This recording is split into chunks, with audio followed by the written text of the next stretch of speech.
Ndabaramukije nanone banywanyi ibiganiro byacu ngakuri ndomaresha kuri yacu hanayo yanyu ya Burundi News TV ikaze turebere hamwe amakuru akomeje kugenda avugwa n'amakuru akomeye cyane amakuru adafisi ivumbi tuba twabateguriye dufatanyije n'abamenyesha makuru babizobereye amakuru agiye atandukanye abari ko aravugwa nga mu bisagara bya Burundi ndetse na kwisi yose mu bice bigiye bitandukanye.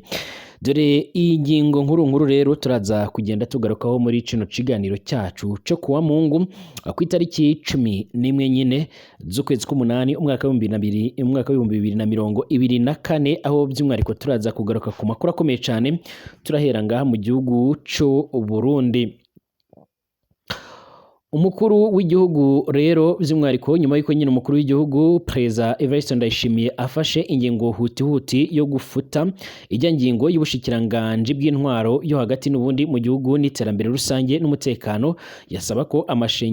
yasabaga yuko amashengero afungwa bahereye n'ubundi kuri Eglise de Roche ya Denise Bucumi nkuru nziza. Uyu mutegetsi yamaze kuvuga yuko atoshobora kuba yokora ivyo bintu ndetse ahubwo akaba yanatanguye amatohoza akomeye cyane kuri bamwe mu bategetsi bagiye batandukanye nga mu gihugu cy'u Burundi aho bishobora kuza kugira ingaruka kuri bamwe mu bayobozi banga mu gihugu cy'u Burundi ndetse byanavuzwe yuko uzagwa muri ico kibazo cyangwa se muri iryo kosa akaba ashobora kuzohura n'ibibazo bigiye bitandukanye nkuko amakuru akomeza kugenda atugeraho abivuga. Biravugwa yuko rero by'umwariko ngo iyo shengero yagombaga gufungwa bitewe nuko hasanzwe harakorerwamo inama zigendanye n'ibya politike ariko kandi Denise Bucumi we yumvikanye ariho ahakana ibyo bintu ndetse avuga yuko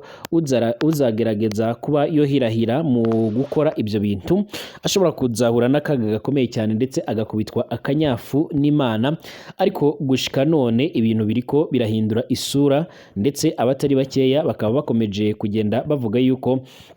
nubundi ibintu biriko biraba ndetse n'ibintu bikomeje kugenda bigaragara bishobora kuzatuma nubundi ngaha muri iki gihugu hakomeza kugaragara ibibazo bigiye bitandukanye nkuko amakuru ariko kugenda abivuga. Iki gihugu cy'u Burundi kandi gikomeje kugenda kigaragaramo isanganya ku buryo bukomeye cyane ku buryo gushika none nubundi hakomeje kugenda hagaragara ibibazo bigiye bitandukanye cyane mu miyoborere ndetse no mu zindi politike zigiye zitandukanye nkuko bikomeje kugenda bigaragara ngaha muri kino gihugu cy'u Burundi. Nkuko bikomeje kugenda bigaragara amakuru dufise atariho ivumbi akomeja kugenda aratugeraho nonaha nubundi hari amakuru avuga yuko nubundi nga mu gisagara ca Bujumbura mu bice bigiye bitandukanye ahari impunzi z'abanyekongo hano mu Burundi zikomeje kugenda zirataka inzara ku rwego rwo hejuru ndetse gushika none bakaba bavuga yuko nubundi inzara iriko iraca ibintu hano muri izo nkambi zigiye zitandukanye zisanzwe zibarizwamo abarundi zisanzwe zibarizwamo abanyekongo nkuko biri kugenda bigaragara muri rusange. Inakivare gahunda yuko izabiteye mu kwibuka ku nshuro ya 20 abanyamurenge baguye mu Gatumba byashyizwe hanze turoza kugenda tunabirebera hamwe cyane ndetse Mayimayi yagabye igitero muri Bigobogobo twigwaneho ikuranga mu ntara Kivu y'Amajyepfo muri Republika Iharanira Intwaro Rusange ya Kongo ikaza kubakubita ahababaza mu buryo bukomeye cyane nkuko amakuru ariko kugenda atugeraho none. Perezida Vladimir Zelensky uyobora igihugu cya Ukraine yeruye ndetse anavuga yuko ingabo ziwe zatanguye ibitero bishasha imbere mu gihugu cy'u Burusiya aho by'umwariko ari ndi operation ikomeye cyane ishobora kuza gutuma nga muri iki gihugu n'ubundi cya Ukraine abasirikare benshi b'u Burusiya bari barinjiye muri icyo gihugu bashobora kugerageza n'ubundi kongera kongera kuva muri icyo gihugu mu rwego rwo kugira ngo nyine babashe n'ubundi kujya gutabara ndetse no kuzimya umuriro uri kuragaragara muri ico gihugu cabo nyuma y'uko abasirikare benshi baherekejwe n'ibibunda ndetse n'ibifaru n'ibibunda bya burende bakomeje kugenda binjira mu gihugu cy'u Burusiya ndetse nkuko noje kugenda mbigarukaho akaba ari ubwa mbere ico gihugu cya Ukraine kibashije kwinjira ndetse no kwinjiza ibitero bikomeye cyane imbere mu gihugu cy'u Burusiya kuva ingwano zotangura mu myaka iheze dore ko ari intambara ihejeje kumara igihe kirekire. Ikaze mu biganiro byacu nga kuri ndobonesha kuri rero ya Burundi News TV ikaze ni bwaro bwa mbere ushitse ngaha kapyonda handitse sabone kugira ngo duce tubana umunsi ku munsi upyonde ahari akamenyetso kameze nk'inzogera kazwi nka notification cyangwa notification kugira ngo bajye bakumenyesha igihe dushizeho ikiganiro mu buryo bworoshe nyine. Ndabahaye ikaze rero kuri uyu wa Mungu abagiye mu mashengero abagiye kuramya ndetse n'uyu munsi mukomeze guhigwa mu bari mu mirimo yanyu igiye itandukanye. Wowe nkurikiye nga mu gihugu cy'u Burundi cyange mu bindi bice bigiye bitandukanye ndakwifuriza kumererwa neza, ndakwifuriza gukomeza kugira ibihe byiza cyane. Abadukurikira kandi muherereye mu bisagara bigiye bitandukanye no mu ntara zigiye zitandukanye twifurije kumererwa neza cyane. Abadukurikira kandi mugiye muherereye hirya no hino ku isi mwese ndabahaye ikaze ku mugabane wa Afurika, ku mugabane w'Uburaya, Aziya, Australia, Amerika ndetse n'ahandi hose. Ndabifuriza ibihe byiza cyane babwira ngo turabahaye ikaze hano kuri Ndomonesha kure imwe rudende muca muronkaho amakuru by'umwariko akomeye cyane abari ko aravugwa cyane mu bijejwe n'umutekano, politike, diplomasi ndetse n'ibindi bigiye bitandukanye. Ikaze rero tuyatangurire ngaha mu gihugu cy'u Burundi nk'uko bikomeje kugenda abigaragara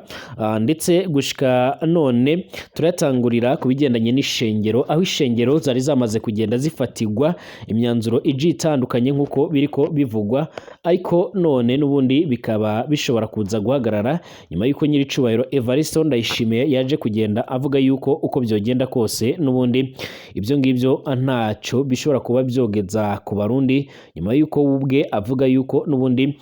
ibi ngibi bishobora kuza kuba ikibazo gikomeye cyane. Hamaze iminsi haravugwa amakuru agendanye nuko ishengero yagombaga gutangurirwaho kugara ari ya Eglise de Reche ya Madamu Denise Nkurunziza waza ari umutambukanyi nyine wa nyakwigendera Petero Nkurunziza nk'uko byakomeje kugenda bitangazwa cyangwa se byakomeje kugenda biravugwa, ariko gushika none rero nyine bikaba bisa naho byamaze kugenda n'ubundi bisa naho byahinduye isura. General Neva rero n'ubundi nk'uko bikomeje kugenda bigaruka nyuma yo gutakambira rero nk'uko byakomeje kugenda bigaragara, nyuma yo gutakambira umukuru w'igihugu nk'uko byakomeje kugenda bitugeraho, Perezida Neva afashe ingingo huti yo gufuta ijya ngingo y'ubushikiranganje bw'intwaro yo hagati mu gihugu, iterambere rusange ndetse n'umutekano yasabaga ko amashengero afungwa bahereye kuri Eglise de Reche ya Denise Bucumi Nkurunziza, ngo hanyuma ngo mu nyuma rero zo hari amakuru yari yavuye mu butasi yemezaga yuko harimo kubera amanama ya politike mu mashengero. Perezida Evariste Ndayishimiye rero akimara gushika mu biro byiwe yaciye afuta iyo ngingo yatangajwe, kandi ko hari n'ubundi bamwe mu bategetsi b'abacangero n'ubundi bafata ingingo zicafuza ubutegetsi cyane ngo biboneka yuko bataryoherwa iyo ngo Burundi butekanye, bakaba bifuza kubona yuko ico gihugu cyohora mu midugararo. Atagihindutse rero Pierre Nkurikiye n'umushikiranganje w'iyo ministeri bombi barafungwa. Perezida Ndayishimiye kandi yanasabye mama buntu Denise Bucumi Nkurunziza kuva ku kinyegero akidegembya cyane yuko ngo atawundi ufise ijambo rya nyuma rinakomeye cyane ku ngingo zifatwa nga mu gihugu cy'u Burundi uretse perezida ubwiwe. Nubwo rero yafuse iyo ngingo yafashwe ubwo yari hagati y'umwansi ndetse n'urupfu, yashizeho iperereza ryiwe rigira amatohoza kw'iby'amashengero yagirizwa, anavuga yuko kandi uzogwa mu mutego ko ari umugo bubisha azobonera icimbwa yaboneye ku mugezi, nyuma yuko amaze iminsi anavuga yuko abategetsi bafatanyije kurongora ico gihugu cy'u Burundi benshi ari bibore mu mutwe, nyuma yuko bifuza yuko Burundi budashobora kuba bwotera imbere, ahubwo akaba ari bamwe mu bantu bakomeje kugenda bagaragarwaho yuko ibigendanye n'ibiturire ndetse n'ibindi bikorwa bigiye bitandukanye bitari byiza bikomeje kugenda bigaragara ku bayobozi nga mu gihugu cy'u Burundi. Ibi byishimo rero byari byotse nyuma yuko amwe mu mashingiro nga mu gihugu cy'u Burundi nyene yatagombaga gutangura kugurura imiryango kuri uyu wa Mungu, ariko gushika none amakuru dufise nuko abanyamenyesha makuru bacu bagiye bagera ku mashingiro agiye atandukanye nga mu gihugu cy'u Burundi batanguye kugenda babona bamwe mu bantu mu bayoboke babo bakomeza kugenda n'ubundi baza muri ivyo bice nk'uko bikomeje kugenda bigaragara, bakomeza kugenda n'ubundi nyine baza mu bigendanye no gufungura ndetse no kugerageza n'ubundi gutakambira ndetse no gutambira Imana amashimwe. Hari kandi amakuru akomeje kugenda haravugwa muri iki gihugu cy'u Burundi, aho Evariste Ndayishimiye yongeye kwibutsa abategetsi yuko ibyo bari gukora atari byo, kandi aza kubibutsa yuko guhera ku munsi w'ejo wa mbere w'iki cyumweru tugiye gutangura hazaba hari gahunda yo gukora amasuku. Yavuze yuko nta muyobozi n'umwe ashaka kubona ari mu biro byiwe, avuga yuko uwo azosonga mu biro ari we uzomwisohorera. Ibikomeje kugenda bituma anga mu gihugu cy'u Burundi ari kimwe mu bihugu bikomeza kugenda bigaragaramo udushasha twinshi nk'uko bikomeje kugenda bigaragara. Ngaha mu gihugu cy'u Burundi kandi impunzi z'abanyekongo zihari ziratakamba inzara ku rwego rwo hejuru, ni mu gihe kandi no mu magereza amwe agiye atandukanye bavuga yuko nta gafu baheruka kubona ndetse n'ibiharage n'agakombe k'ibiharage basanzwe bahabwa umwe ku munsi, dore yuko n'ubundi bakomeje kugenda bagaragaza yuko n'ubundi atabiribwa n'icyo kurya nyine bafise. Ahangaha kandi inzara iriko iravuza ubuhuha mu gihugu cy'u Burundi, mu gihe ikibazo c'amazi mu mabohero atandukanye ndetse no mu bandi banyagihugu naco gikomeje kugenda kirafata urundi rwego. Ibikomeje kugenda bituma nga mu gihugu cy'u Burundi ibintu bishaho kugenda bifata iyindi ntera. Inzara iravuza ubuhuha rero mu makambi y'impunzi y'abanyekongo ari mu gihugu cy'u Burundi. Nibikuye mu butumwa impunzi y'umunyekongo uri mu gihugu cy'u Burundi mu nkambi ya Kavumu, aho yahaye n'ubundi ubwanditsi bw'igitangazamakuru cyacu n'ubundi ubutumwa buvuga yuko akabo kashobotse nyuma yuko n'ubundi n'imiryango igitandukanye yita kuri iyo mpunzi yo muri ico gihugu yabakopeje ubusa bw'ifu bitari uko bahoraga n'ubundi bayihabwa. Ubu butumwa bwatanzwe n'iyi mpunzi kandi itashatse yuko amazina yiwe aja hanze kubw'umutekano wiwe, butangira buvuga yuko mu busanzwe impunzi imwe yahoraga ifata ibiro bishika kuri 12 by'ifu, mu gihe ibishimbo byo yahabwaga ibiro bishika kuri 5, ariko kuri none ngo byahindutse kandi ngo byahise bija ku kigero kiri hasi cyane ku buryo n'ubundi ibyo bahawe atacyo bishobora kuba byobafasha mu buzima bwa buri munsi. Nkuko yakomeje abisobanura nuko rero muri iyi minsi impunzi ziri guhabwa iciro kimwe cy'ifu ku muntu, naho ku biharage nyine agafata igice c'iritiro, kandi uwabihawe agategekwa n'ubundi kubijya mu gihe cy'iminsi ishika kuri 30, ubwo nyine n'ukwezi kose. Ibi byatumye inzara rero iba nyinshi muri bamwe muri izo mpunzi z'abanyekongo, bakaba bari gushaka iyo berekeza nk'uko iyi nkuru ikomeza kugenda irabivuga. Ibi ntibyabaye gusa rero mu nkambi y'impunzi ya Kavumu, kuko uwatanze aya makuru yanavuze yuko biri gukorwa mu makambi yose aherereye mu gihugu cy'u Burundi. Ni mu gihe kandi iki gihugu kiri mu bibazo by'ubukene ahanini buva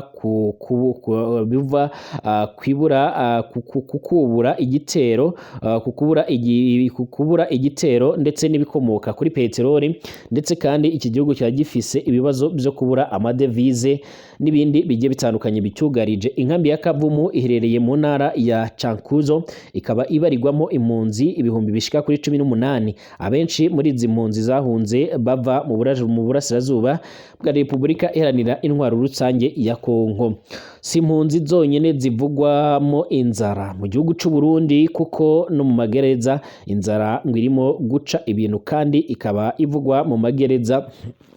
yo hirya no hino muri ico gihugu cy'u Burundi. Mu makuru aheruka gushigwa hanze n'urubuga rwa Pacifique Ninahazwe ushinzwe gutabariza abarundi bari mu kaga, yavugaga yuko abafunzwe ko bari guhabwa igikombe kimwe cy'ifu ku muntu umwe, kandi bikaba bitegetswe yuko akijya mu minsi ishika kuri 2. Ibi byose bikaba biri kuva mu bukene budasanzwe buri muri ico gihugu cy'u Burundi.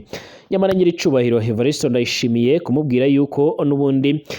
ibigendanye n'ibura ry'amadevize n'ibikomoka kuri peteroli bikomeje kugenda biba ikibazo gikomeye cyane ngaha mu gihugu cy'u Burundi, birasa no guta inyuma ya Huye, dore ko uyu mutegetsi akomeza kugenda avuga yuko ibyo ngibyo atari ukuri ndetse ari ibinyoma, ari uguharabika igihugu muri rusange. Naho inakivare gahunda uko izaba iteye mu kwibuka kushure ya 20 abanyamurenge baguye mu Gatumba byashizwe ahagaragara. Ku banyamurenge baturiye inakivare mu gihugu ca Uganda, umunsi wo kwibuka nyirizina bizaba kwa kabiri tariki ya 13 ukwezi k'umunani mwaka 2024 nkuko byagaragajwe n'ubutumwa bw'amashusho n'ubundi aho n'ubundi abayoboye icyo gice n'ubundi ariko bakomeje kugenda babitangaza, aho iyobowe na John Musore yashyize hanze nyine ubwo butumwa bw'amashusho. Abantu bashika ku 135 nibo banyamurenge baguye mu Gatumba mu gihugu cy'u Burundi bishwe na FRN ya Agato Gwasa. Muri aba bishwe barimo rero abagabo bakuru, abato ndetse n'abasore, inkumi ndetse n'abagore bapfuye mu ijoro ryo kwa kabiri rishira ku itariki ya 13 z'ukwezi k'umunani umwaka wa 2024. Mu kubibuka rero hibukwa n'abandi banyamurenge biciwe Ikabare ndetse na Gatongo, Kirumba n'ahandi. Aba bose bishwe mu bihe bigiye bitandukanye kandi bicwaga bazira ubwoko bwabo bw'abanyamurenge ndetse nabo mu bwoko bw'abatutsi. Mu gihe isi hose rero abanyamurenge n'inshuti zabo bazibuka abo banyamurenge bishwe bazira ubwoko bwabo, inakivare mu gihugu ca Repubulika ya Uganda gahunda uko izaba iteye yashyizwe hanze, aho uwo muhango n'ubundi uzaba uyobowe na Reverend Joseph Mwumvigwa, mu gihe Bishop Lewis Muhoza azaba ari umuvugabutumwa ukomeye cyane muri uwo muhango nk'uko byoshyizwe ahagaragara. Ubutumwa bw'amashusho kandi bunagaragaza ko Nyanduhura we azaba ari umutangabuhamya, dore yuko ari mu barokotse ubwo bwicanyi bwabaye mu Gatumba, naho bwana Boniface Mubembe akazaba ari MC, mu gihe kandi uwitwa Muforomyi azaba ari muganga ubikurikiranira hafi mu rwego rwo kwita ku buzima bw'abazitabira uwo muhango. Abandi bazahabwa amajambo muri uwo muhango hari Alexis Mutebutsi uzava Imbarara ndetse na Musore John, perezida wa Mituwelite Banyamurenge na Kivare ari nawe uhagarariye uyu muhango wose. Si ibyo byonyine bizakogwa kuko azerekanwa na filime igaragaza uburyo abanyamurenge baguye mu Gatumba bishwe, ni mu gihe kandi bamwe mu batemaguwe, abandi batwikirwa mu mazu ndetse abandi bararaswa. Ikindi kandi hazacanwa na buje nk'urumuri rw'ejo hazaza ku banyamurenge basizwe muri ibyo bice. Reka mbibutse yuko kandi uyu muhango wo kwibuka abo banyamurenge baguye mu Gatumba mu gihugu cy'u Burundi muri Nakivare uzabera ku itorero rya New Jerusalem ryo kuri Reverend Joseph Mwumvira ijyahoze yitwa Day Star. Perezida Vladimir Zelensky usanzwe arogoye igihugu ca Ukraine yamaze kwerura yemeza yuko igihugu abasirikare biwe bamaze kwinjira imbere mu gihugu cy'u Burusiya, aho bariko bakora ibitero bikomeye cyane, ndetse aho yavuze yuko agomba gutanga isomo rikomeye cyane kuri mugenzi wiwe Vladimir Putin usanzwe arongoye igihugu cy'u Burusiya. Perezida wa Ukraine nyine Vladimir Zelensky yemeye kushura ya mbere ko ingabo ziwe ziri kugaba igitero mu karere ka Kursk garereye mu burengerazuba bw'igihugu cy'u Burusiya. Kuri wa gatandatu mu ijambo yavugiye kuri televiziyo ninjoro, Perezida Zelensky yavuze yuko ingabo za Ukraine ziri gusunikira intambara ku butaka bw'abayiteye mu rwego rwo kugira ngo nabo bumve uko ibintu byomera. Ibi bibaye nyuma y'imisi ishika kuri 3 Ukraine itangije ibikorwa byayo byatunguye Uburusiya kandi bituma abantu benshi bimugwa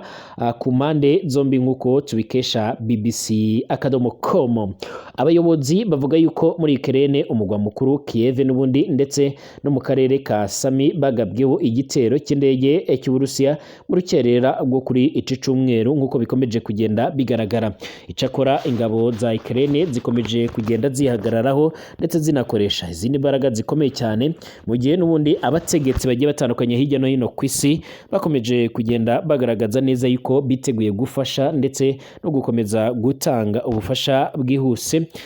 kuri aba basirikare ba Ukraine nk'uko bikomeje kugenda bigaragara ngaha muri kino gihugu.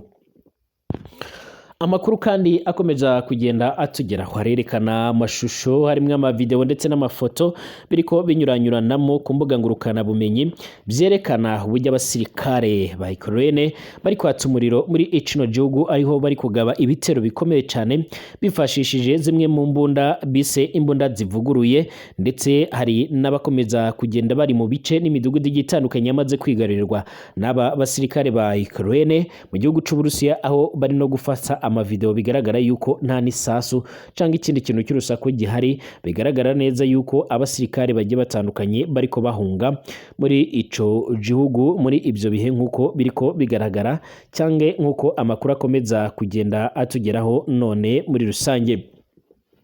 Gushika none rero Perezida Vladimir Putin w'Uburusiya yavuze yuko nawe agiye gutangura kwihorera ku buryo bukomeye cyane kuri iki gitero yise igitero c'ubugome, igitero cy'intambara ikomeye cyane, bivuga yuko cyo nahitanye abarusiya benshi abandi bakariyo bahungishwa, ndetse abajejwe gukurikirana amagara y'abantu ngaho muri ico gihugu bakaba barimo bagerageza n'ubundi kwita ku bantu abagizwe ingaruka n'ivyo bitero, ndetse n'abandi barimo bahunga mu gihe igihugu c'Uburusiya cyotanguye gukoresha ndetse no guhagurutsa indege z'intambara ngaho muri ico gihugu nk'uko amakuru akomeza kugenda aratugeraho none.